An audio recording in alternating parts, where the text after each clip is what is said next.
Welcome everyone to the meeting place. We took a break at the end of last term, so we're relaunching for the summer term, which means if you're new here, I'm going to tell you a little bit about the podcast. I'm your host, Jonathan Colleton, and I work on the student life team in the Office of Student Experience and Well-Being at UTSC. You've probably heard of us called the Department of Student Life, or DSL in the past, but that's our new name. So firstly, why does this podcast exist? We've thrown around the idea of a podcast before, and this past March, COVID-19 hit, and suddenly we had to cancel all club events on campus, tell students to start taking classes online at home, and have all the university staff switch to working from home as well. Now, this is unprecedented in modern times, and we know that people are feeling the isolation of it. So we wanted to provide a way for people to still feel connected to campus, even while they're not there. On the meeting place, I interview students and sometimes staff about their experiences at UTSC. We talk about programs, the clubs they've been involved in, the co-op experiences, and jobs they've had on campus. Given the current COVID-19 pandemic, we also talk about how my guests have been coping with the changes around them. So while you, the listener, might not be able to meet new people walking around campus or attend any events, you can still hear the stories of some people maybe you've never met before. Or maybe these are the stories of your friends or someone who's helped you in an office on campus. Maybe what they have to say will encourage you to look at taking a different type of class you've never taken before, or getting a job on campus, or joining a club. Or maybe listening to this will just help you feel better knowing that we're all going through this weird time together, and that's okay too. As part of the summer launch, we've also moved the podcast over from SoundCloud to a hosting service, which means you should now be able to find us on Apple Podcasts, Spotify, Stitcher, Google Podcasts, or really anywhere else you find your podcasts. It takes a week or two for them to be listed on those services, but hopefully by the time you hear this, we should be available on all those apps. And we're also going to be on YouTube now, so you can listen to us there. In this episode, I interviewed the co-presidents of one of the biggest departmental student associations on campus, the Management and Economic Student Association, also known as MESA. Olga and Joey are the co-presidents of MESA for 2020-2021, and they've actually known each other since grade 7. We recorded this back on April 27th and talk about how they ended up running MESA together all these years later and what it's like to be students on co-op during COVID-19. Take a listen, and if you enjoy it, go back and listen to our first 7 episodes and look for a new episode every Tuesday. So today, my guests are Joey and Olga, the co-presidents of MESA. How are you both doing today? Doing really good, thank you. How are you? Doing well. Olga, how about you? Yeah, I'm doing amazing. Thanks for asking. No problem. So thank you both for being on the podcast today. I've never done a double interview before, so this should be interesting because we're going to talk to two of you who have some experiences that are together, but then of course you'll have some separate experiences. So let's start off with kind of talking about your experience together, which is that you two are the co-presidents of MESA for this upcoming year, which is so interesting because, as you let me know, you've known each other since grade 7. So how did that happen that you both ended up running one of the biggest clubs on campus and you've known each other for so long? Yeah, for sure. So our story was kind of interesting because, as you mentioned, we go way back. We actually met each other in 7th grade playing in the same community band. We both actually played the saxophone, which was really, really cool. And so I kind of remember, sitting next to Olga. She was a few chairs away from me in the same section. We're playing the same instrument. And for 6 to 8 weeks that the band ran, we got to know each other through conversation, through playing the same music. And we actually had mutual friends as well. So that was really awesome. Fast forward a couple of years, we decided to go to the same university, and here we are now at UTSC in the same program. First year we had, the same courses, so we stuck together like 2 peas in a pod, and and then I think she can, talk a little bit more about how we kind of got involved in MESA in our first and second year, and how we decided to take our leadership one step further and become presidents. Yeah, so as Joey was mentioning, we had the same courses in first year, and it was the second week of September, and that's when like MESA usually hosts their like launch party carnival. So like a week full of like informational sessions and workshops, and then ending off with this huge carnival. And that's kind of how Joey and I actually found out about MESA. First, like that second week of school, we went to the carnival. We played so many games. We won tickets. We got prizes. We won some like pretty cool prizes, and we had a great time. And since then we kind of had our eyes on MESA throughout that year, like also participating in like the management Olympics case competition, which they hosted for first years, which was like really, really cool. So fast forward, second semester came and we both applied to MESA as directors. I was the alumni connections director and Joey was more like the student mentorship director. And through this experience, we both were able to host our own events and really like make an impact on like students in our community, which was really cool and which really like inspired us to continue our journey in MESA, especially like together. Yeah, we're super excited for this upcoming year, and we have a lot of ideas that we want to implement. So that's going to be really exciting. That's great. I guess I should have said right off the bat that for anyone who's not a part of MESA or not familiar with it, it is the Management and Economic Students Association. So it's what we would call a Departmental Student Association or a DSA that represents all students in that program. So MESA, yeah, huge group, and it's kind of nuts that the two of you, having known each other way back then, ended up doing the same thing now.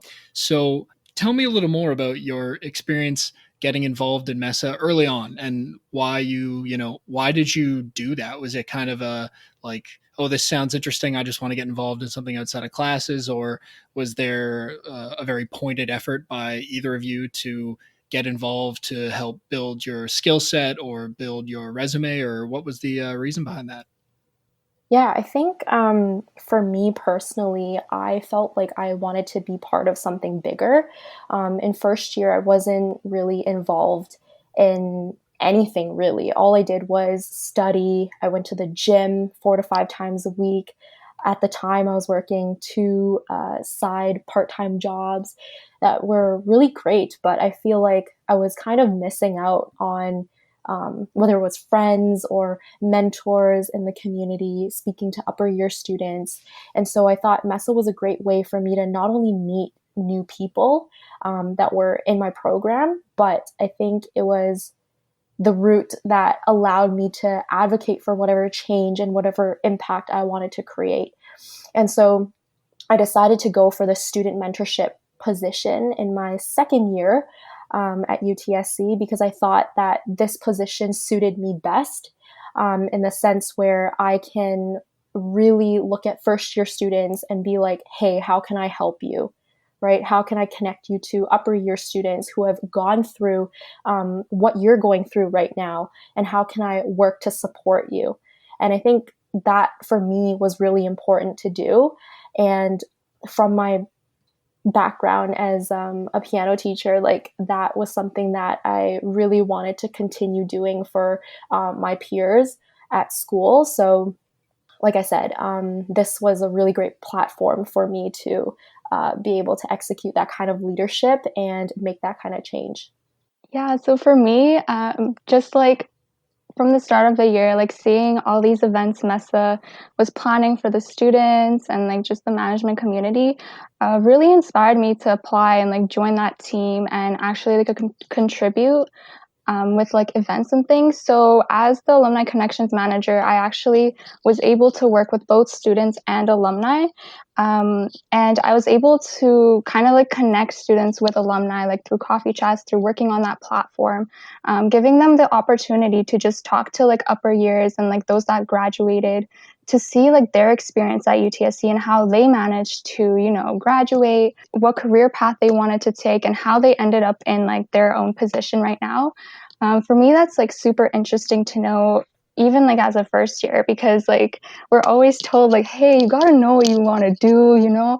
And it's just like amazing to get like that support and that like hearing the stories from alumni that actually went through the same thing kind of makes you feel more comfortable in this environment.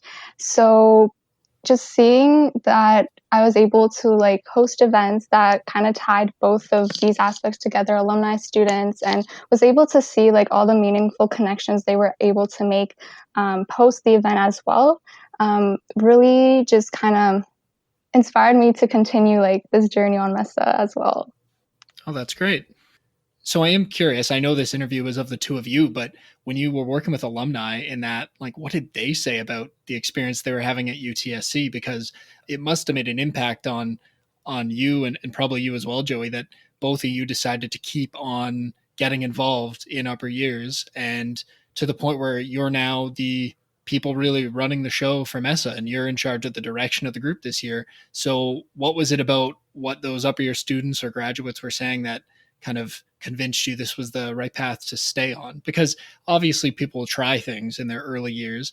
I know, Joey, you said you didn't do anything in your first year, and that's not at all an outlier. So many students do that. I was the same way because you've got to make sure you can actually manage your time, but that changes as you get a little bit older. And so, what was it either that those graduates or alumni were saying, or that the upper years in the club were doing that made you want to stay involved? Yeah, so that's actually very interesting because all the alumni that I was able to talk to whether it was like on coffee chats or just like networking events, like they all said that getting involved is like the number one important thing in university just because of the amount of people you get to meet, um, the amount of skills you get to earn from it, and the amount of people you get to work with, whether it's like sponsors or Department of Management. Um, they just said that like getting involved is like what makes your university experience. And I definitely want to like treasure my university experience. And even like looking back to first and second year, like being involved like helped me already have such an amazing experience. And just being on co-president of MESA, I know for sure will like continue and will definitely make the cherry on the top of my university experience. Yeah, Joey, what about you? Yeah, for sure. 100% what Olga said. And just adding on to that, like, it's just so important to think of the bigger picture. And I think in first year, I kind of lost that. Like, I didn't know the importance of getting involved. I told myself, it was okay to just go to my classes, right? Go to office hours, work the two jobs that I was doing outside. But part of like what I was lacking was just the happiness, the involvement, and a lot of the events that my school was putting on for me. It was like, oh, how come I'm not, part of, organizing this for other students? And so it really does come back to the whole university experience and really contributing to that. I'm curious when you keep saying you had good experiences, and I'm curious, is that from the perspective of, people were friendly and you learned a lot from them and you learned skills from the different events you went to? Or is there also an element of it was actually just fun too? Because I think that's something that so many student organizations have that people don't pinpoint that like that's a huge benefit too is life's got to be enjoyable and the university experience should be a lot of fun too. It's a very independent time for so many people and so you get to go and coming from high school, I mean, if you compare it to high school where there's so much more structure, and then you get to university and it's like pick and choose any of the 10 things going on campus tonight by a club. I think you really get to pick ones that are valuable in terms of the skills you get and fun. But I never hear anyone say the fun part. Was that something for either of you? Yeah, I think the fun part is definitely there. I mean, I can give, one example that really demonstrates this aspect of fun. So, one of the events that MESA holds every year is a gala event that we do in the end of March. And essentially, what it is, a night that everyone comes together. It's usually at a banquet hall somewhere in Toronto. And it's just a night full of fun, essentially. Like we celebrate with awards, really good food. There's a photo booth usually, an open bar. right? And we start promoting this event usually sometime early in winter, leading up to spring. And so, that's one of the events where we really do bring everyone together to celebrate the department's achievements, the students' achievements. And yeah, it's one of the best events that we do for MESA. Yeah, I totally agree with that because just seeing everyone together and all your friends, it's really special because this event is for like management students. So like everybody you worked with, everybody you've seen on campus, like in the IC building, they're there. And it's just super special because you get to spend a night together. You get to just like have fun and just like look back at all these memories you've made with each other, whether you were on clubs, whether it was like a school project, or whether you met through an event, right? Like it's just incredible to see and just support like everybody that got recognized and just have an overall a great night. I'm glad to hear that because I want to get the message out there to students. I think that, like, yes, U of T is a high achieving academic institution, right? People come here, they get good degrees, they get good jobs after they leave U of T. But that doesn't mean it's not going to be fun as well. And I think a lot of it is kind of what you make of it. Both of you ended up getting involved in something that was going to benefit you from a academic and career perspective, but also was an enjoyable experience along the way. And I think that's something that more people would benefit from probably hearing, that is the case for so many people who get involved. And clubs are one aspect of it, DSAs are another aspect of it. And then there's how many other hundreds of opportunities on campus, that people could get involved in if they looked and if they really just parse through all the options to figure out what was the right fit for them. Because I think not everything's going to be the right fit for everyone. I'm curious, actually, did that happen to either of you? Did you try and get involved in something else and realize, and you don't have to name it if you don't want, but was there anything else that you tried to join something and you thought, no, this isn't for me, I'll stick with MESA? I mean, for me, I was part of like two other clubs like throughout my experience, which were both like amazing experiences. But I definitely felt like with MESA and just being like co-presidents with Joey, like we get to work with like the department really closely as the DSA, and knowing that there are so many things that we wanted to improve for MESA was kind of like one of the reasons why I wanted to stay and continue this journey. Also, looking back at all like the memories I've created in this club as well. Yeah, and then for me, I was also part of some other clubs in management as well.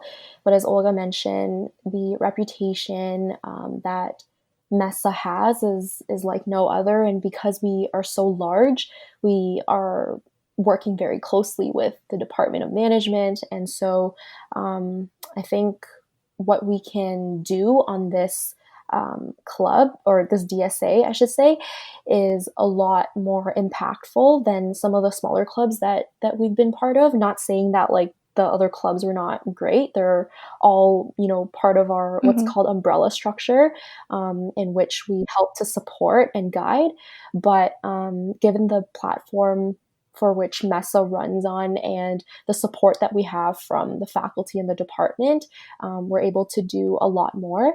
And so that's kind of the reason why we stuck with MESA. Oh, that's good. It sounds like you really have a sense of of ownership in terms of what you do in that organization is really going to matter. So that's good to hear. We want people to have those types of experiences and feel like what they're doing is contributing to our campus. So, can you tell me a bit about what your plans are for this upcoming year for MESA?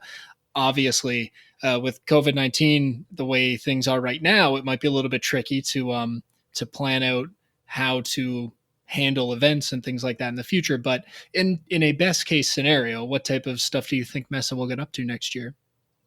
Yeah, so I guess I can start by just like going over some of like our bigger goals. We really want to definitely kind of like focus on the quality of events that we have this year versus the quantity. We feel that like creating an event that will impact students um, is way more beneficial than creating like a lot of just smaller events.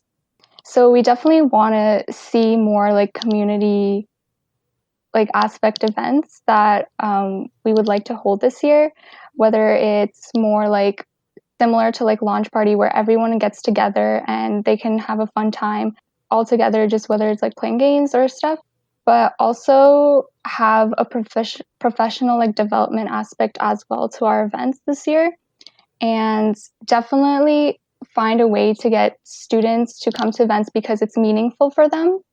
I think that's like one of our biggest goals for this year.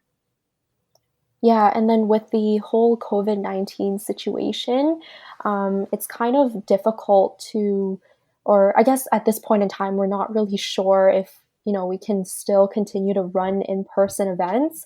And one of our biggest events, as Olga mentioned earlier, is the launch party, in which we host in the second week of September. And it's basically a week-long event where we welcome all the first-year management students to our community. And so we have things like resource fairs, we have club Q&A panels, we have, and then on our final day, we also have like this carnival where people can play games and win prizes and get to meet representatives from all 17 management clubs that we have in our IC building. And so, with the whole COVID-19 situation going on, we are looking into contingency plans for potentially bringing this online. And hopefully, we don't have to do this because it's obviously more fun to, play games in person, win tickets, and Yeah. go to food trucks. Yeah, it's hard to have an online Right. inflatable. It doesn't really Exactly, work. exactly. So, I guess we're kind of just playing it by ear for now, and hopefully we'll get back to school soon so that some of these bigger events like launch party we can actually run. Um, yeah. Yeah, and that COVID-19 is it's making life difficult for sure in terms of planning. And but I'm glad to hear that you're planning on different options because we don't want to have to spring it on anyone if we find out certain things won't happen in person or certain things will. And I suppose we have to just kind of wait and see to with how this thing pans out. Right now, it looks like the numbers seem to have kind of plateaued a bit in Canada, which is a good sign. And I think I heard that I forget if it was Newfoundland or New Brunswick hasn't had a case in over a week. So some places are doing better than others. So I am curious too, though, how each of you has kind of dealt with it, not from a club perspective, but personally. How are you managing having to just uproot in the middle of March and all of a sudden, boom, classes are online and you're working at home, and I'm sure it's got to be quite different. I imagine the year end gala that you were talking about didn't happen this year because that probably would have been right around the time where we canceled classes. Did it get canceled? So for gala, this year we actually got postponed. So based on like what happens, with this whole situation, we'll take it step by step later on. But for me personally, how this affected me, I was on co-op. So I started co-op in January, and I was going to downtown every day on the GO train and just, going to meetings, in-person meetings, getting to talk to my coworkers, and just working with a lot of different people. And as March hit, it was a very different experience for me because all of a sudden I had to stay at home and work from home. It was definitely different because now instead of like in-person meetings, we have like video calls and just like calls on different platforms, a lot of emailing, and a lot of like individual work as well. You don't really get that like everyday community feel as you would because you can see everybody, but definitely an adjustment. But I think that it's working out well because of the support that I get from like my manager and my coworkers. So definitely like thankful for that. And overall, I would say like this whole situation, yes, it is an adjustment, but there's also a lot of positive in it as I get so much time to spend with my family. I started cooking, like I started like going back to all these hobbies that I always liked and never had like time for. So there's definitely something that positive that I can get out of this for sure. It's kind of funny that the only note I made before this podcast was, "Oh, you're both on co-op. I should ask you about that." And then of course I totally forgot that. It's yeah, that's such a weird experience to hear how different it must be for, a huge percentage of students who are in classes every day, but instead for both of you, instead of going into an office and learning skills, being around people, I think there's an element of just seeing how people interact in an office too that is valuable. It's totally different when you have to move online like the rest of us do. And I'm working from home right now too. Joey, what's that transition been like for you?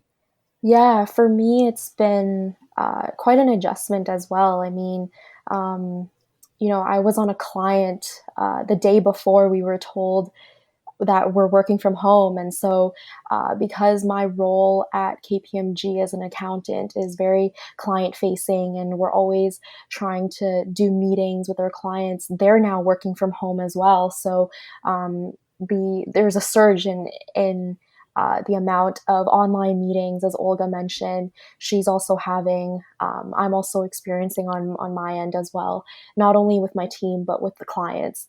But one thing I really do like about working from home is just being able to get up literally 5 minutes before I start working and even like the aspect of not even having to dress up and walk out my door is really nice. I think I've gone from doing laundry once a week to now once every 2 to 3 weeks, so that's been really great. And interestingly enough, today I actually returned my work laptop because Friday was the last day for me. Last Friday was the last day, and so I actually had a mail courier person show up at my door with a box, and it was quite a big box actually.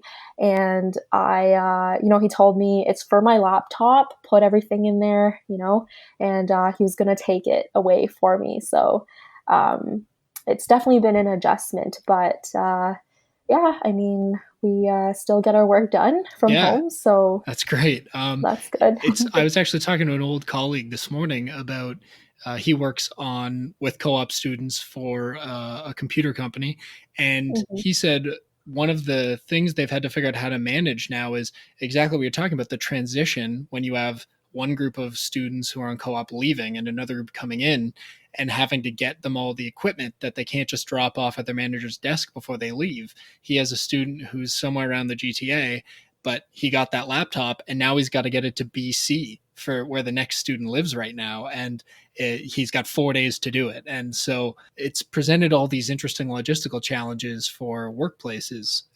There was a period of time where we could go back into our office at UTSC just to get certain things, like when we got sent home, we didn't know how long it was going to be. So I didn't bring my second monitor, my laptop dock, my keyboard, or anything. And a lot of people found out very, very quickly the chair that they sit on at home is not ergonomic in any way. And a lot of people with sore backs early on. So, like, personally, I had to go and pick up my work chair because sitting at a desk at home every day for 8 hours is not quite the same as sitting in your office. And Joey, you said you don't have to worry about dressing up every day. And I found pretty quick into this process, I had to get up and get dressed and like dress for work every day, or else I couldn't separate the idea of working from home versus like just having the day off. I needed to really feel that separation. But so many people seem to have dealt with this so differently. So it's been certainly a fascinating experience. Olga, did you have any sort of transition you've had to deal with in terms of getting equipment back, or like how do you do your final wrap up meeting with a manager when I imagine that's different than what you expected. Right, yeah, for sure. So for me, my last week is actually this week. So I end this Friday. I did have calls with my manager like last week, and we will probably talk about it this week. But I'm personally like not sure. It's either like I go back to the building or we'll figure out a way somehow because This is definitely like a different situation. As you said, like I would have probably just given it to my manager like right in my building if this never happened and would have seen everybody, said bye to everybody. But now it's kind of like I probably have to email everybody or create like a video call with everyone to say thank you and like goodbye. So it's definitely like a different experience. Yeah, I also imagine there's got to be people you would see around the building at work that you don't necessarily work directly with. So you're probably not meeting with them now. So you spend 2.5 months or however long it was before you started working from home where you might see these people every day. And then is there anyone like that you just then you haven't spoken to because now you're not working directly together? And I mean, maybe it's something you haven't thought about. I hadn't thought about it until I heard you say that you might have to go back to the building. I mean, I definitely did see people just like walk around like my floor and such, but in the like area that I was working in, my manager actually let me work with like the other departments like on my floor. So I was actually able to work with most people I've seen every day, just like walking like across like um, my like workspace. So I'm definitely grateful for that. So I wouldn't really say there are some people that I didn't really get the chance to talk to, probably like in the halls, in the hallways, but most of them, like I was able to work with them. So Oh, that's good. It's good to hear, that companies that are hiring co-op students are still able to make it the best possible experience for you because there's so much unknown with what's going on right now. And I think a lot of companies have been kind of making things up on the fly, trying to figure out how do you transition everyone to work from home and what does that change about people's day-to-day workflow. So it's good to hear that the experience has been positive, it sounds like, for both of you. Now, Olga, you mentioned before that when you are working from home, you've been able to do a lot more cooking and stuff like that.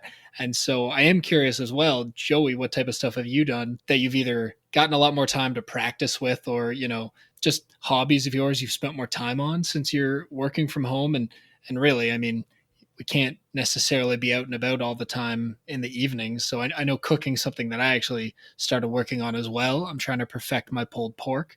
It's I got another big shopping trip coming up, so we will have another few batches of that available. But Joey, what have you been doing?